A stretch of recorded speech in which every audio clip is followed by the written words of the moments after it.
मला भेट देताना की नॅशनल एज्युकेशन पॉलिसी नवीन राष्ट्रीय शिक्षण धोरण आपल्याला स्वीकारायचे, मात्र तो बदल स्वीकारायला आपण लगेच तयार नसतो. मात्र मला आचार्य विनोबा भावेंचं शिक्षण तत्वज्ञान सांगूच वाटतं. मी दोन्ही कोणाला सांगणार. होणारा बदल आत्मसात करून समायोजनाची पात्रता येणं, होणारा बदल आत्मसात करून समायोजनाची पात्रता येणं म्हणजेच खऱ्या अर्थाने शिक्षण घेणं होय. माणूस नवीन शिक्षण धोरणामध्ये पदार्पण करतोय, नवीन शिक्षणाचे धोरण आहे, वेगवेगळी आत्मसात नवीन तंत्रज्ञान आपल्याला आत्मसात करायचे.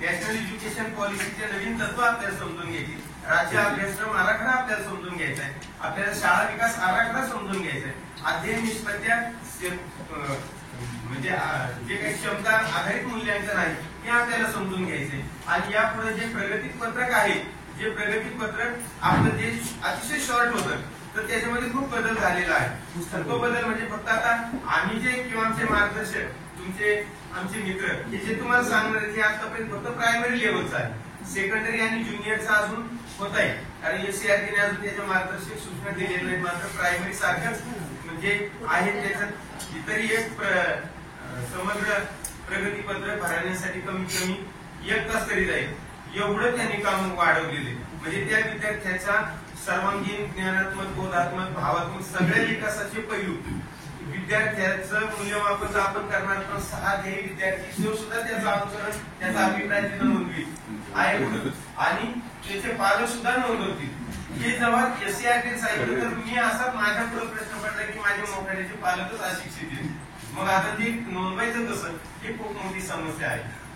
परंतु सृजनशील बुद्धीला अनिरुद्ध संचार करायला शिक्षण क्षेत्रात अनंत आभाळी आहेत. स्वतंत्र भारताची नवीन मूर्ती घडवण्याचं सामर्थ्य यांच्या शिक्षकात आहे. राजकीय पुरुषांच्या ध्येयवादी घोषणांना साकार करण्याची क्षमता शिक्षकात आहे. आणि म्हणून आपण सर्वजण एका वर्गातील विद्यार्थ्यांचे शिक्षक नाही, तर आपण अनेक भावी पिढ्यांचे शिक्षक आहेत. सर्वपल्ली राधाकृष्णांनी आपल्या पुढे खूप मोठा वारसा ठेवलेला आहे आणि त्यांचे आपण सगळेजण वारसदार आहोत. गतिमान पण नीतिमान, नीतिमान पण चिकित्सक, चिकित्सक पण विज्ञान पण अध्यात्म प्रवण, या सर्वांचा उपयोग शिक्षणात करून नवीन चांगला माणूस घडवता येईल का, असे आव्हान राधाकृष्णन यांनी आपल्या पुढे ठेवलेले आहे. आणि म्हणून सहशालेय उपक्रमात रमलेले शिक्षक, सहशालेय उपक्रमात रमलेले शिक्षक, नवोपक्रमामध्ये विद्यार्थ्यांच्यामध्ये रमलेले शिक्षक, प्रत्येक अध्यापनात नवनवीन तंत्रज्ञान विकसित करून बालकांना नवीन तंत्रज्ञानापर्यंत पोहोचवणारे शिक्षक, असे असंख्य अनंत दिशाने आणि अनंत वाटांनी फुलणारी ही शिक्षक प्रतिभा खऱ्या अर्थाने शिक्षकाचं खऱ्या अर्थाने वैभव आहे असं म्हटलं तर ते वावगे ठरणार नाही. आणि म्हणून माझी जरी राज्यस्तरावर निवड झाली, मी या विद्यालयात 1.5 वर्ष झाले आलो, परंतु मी जरी व्यासपीठावर तिथे गेलो असतो एससीआरटीच्या, तर मी तिथेही तुमची आठवण काढली की मी मोखाडा तालुक्याचं प्रतिनिधित्व करतोय, म्हणजे माझ्या पालघर जिल्ह्याचं करतोय. आणि म्हणून मी जरी तिथे गेलो तरी मी एकटा नाही गेलो तर तुम्ही सर्वजणच राज्यस्तरीय मार्गदर्शक आहात, कारण माझ्या पुढे सगळे बसलेले आहेत. माझ्यापेक्षा जास्त सर्व्हिस असणारी माणसं होती. तिथे गेल्यानंतर मुख्याध्यापक कापडणी सर 2 महिन्यांनी रिटायर होत आहे, असे पण व्यक्ती तिथं होत्या. तर अशा गुरूंना मी प्रथमतः वंदन करतो. आणि ही शैक्षणिक प्रक्रिया जी आहे, जर मी तिथं वाक्य बोललो, कारण मी जे काय आज उभा आहे ती माझी आई पण शिक्षिका होती, रे शिक्षण संस्थे 40 वर्ष.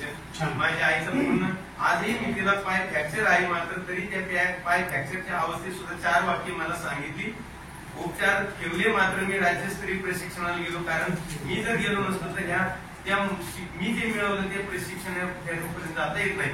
आज ती जरी पेशंट म्हणून गेली असते तरी जन्मजात शिक्षक असल्यामुळे तिथे 4 वाक्य तुमच्या पुढे बोलतो की आताची ही शिक्षण प्रक्रिया ही विद्यार्थी, शिक्षक आणि नवीन शिक्षण धोरण या त्रिवेणी संगमामधून ती वाटचाल करत आहे. आपण जर नवीन शैक्षणिक प्रक्रिया जर आपण त्रिकोण मानला तर विद्यार्थी हे 3 बिंदू, त्रिकोणात 3 बिंदू आहेत. विद्यार्थी, शिक्षक आणि नवीन शिक्षण प्रक्रिया हे त्या त्रिकोणाचे 3 बिंदू आपण समजूया. जर शिक्षण प्रक्रिया नवीन, आताची ही नवीन शिक्षण प्रक्रिया जर आपण म्हटलं, हा जर शैक्षणिक रथ मानला तर विद्यार्थी रूपी चाक आणि शिक्षक रूपी चाक हे त्या रथाचे 2 चाक आहेत. विद्यार्थी म्हणजे विद्यार्थ्यांच्या शिक्षकाच्या चाकामधून जर क्षमता रूपी जर फलनिष्पत्ती प्राप्त झाली आणि विद्यार्थ्यांमधून जर ते आहे निष्पत्तीतून ते साध्य झालं तर हा शैक्षणिक रथ आपल्याला निश्चित चांगल्या पद्धतीने चालवता येईल आणि तो आपण सर्वजण चालवणार आहात असा आशीर्वाद दर्शवतो.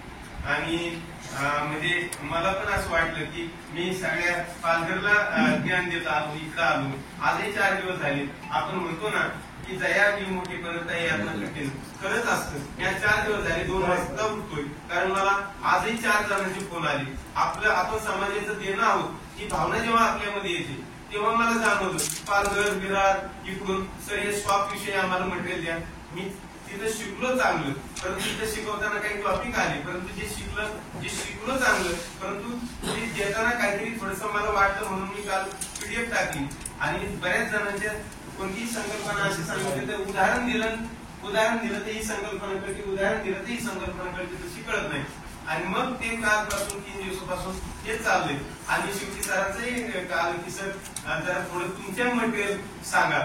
असं काय नाही तुम्ही एकच एक म्हणलं मी तुमचा तासच घ्यायला येतो, तुम्ही काळजीच नका करू. म्हणजे मी तिथं जे शिकवलं त्यापेक्षा माझ्याही मोकळ्या बांधवांना माझ्याकडचं असलेलं आत्मचं ज्ञान सांगण्याची शैली मला संधी मिळेल हे मी माझं सद्भाग्य समजतो. माझे विद्यार्थी मी त्यांना आलेलेच म्हणले की सर तरी पण तुम्ही माझ्यापेक्षा मोठेच आहेत कारण इतक्या लहान वयात ते प्रशासनाची सगळी धोरण सांभाळतात. म्हणजे माझे विद्यार्थी 2004 चे ते मुरबाडला ठाणे जिल्ह्यामध्ये माझी सुरुवात झाली त्यावेळेस ते तिथं होते परंतु आमची ओळख नाही परंतु थोडस चेहरा परंतु लक्षात आला. मात्र त्यांनी नंतर मला सांगितलं तुमचा अंदाज घेतला.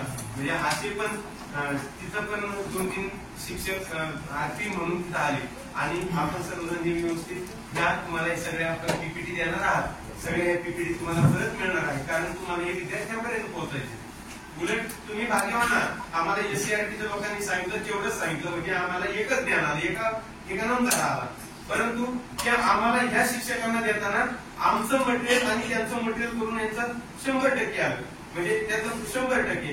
परंतु तुमच्यापर्यंत येताना आमचं त्यांचं आणि यांचा आलेले अनुभव हे तुमच्यापर्यंत शेअर झाले. आणि आता ते विद्यार्थी किती भाग्यवान असतील की तुमचंही ज्ञान त्यांच्यामध्ये सगळ्यांचं शेअर होईल. मात्र मी प्रत्येक शब्द हा सोन्यासारखा मानत आलो.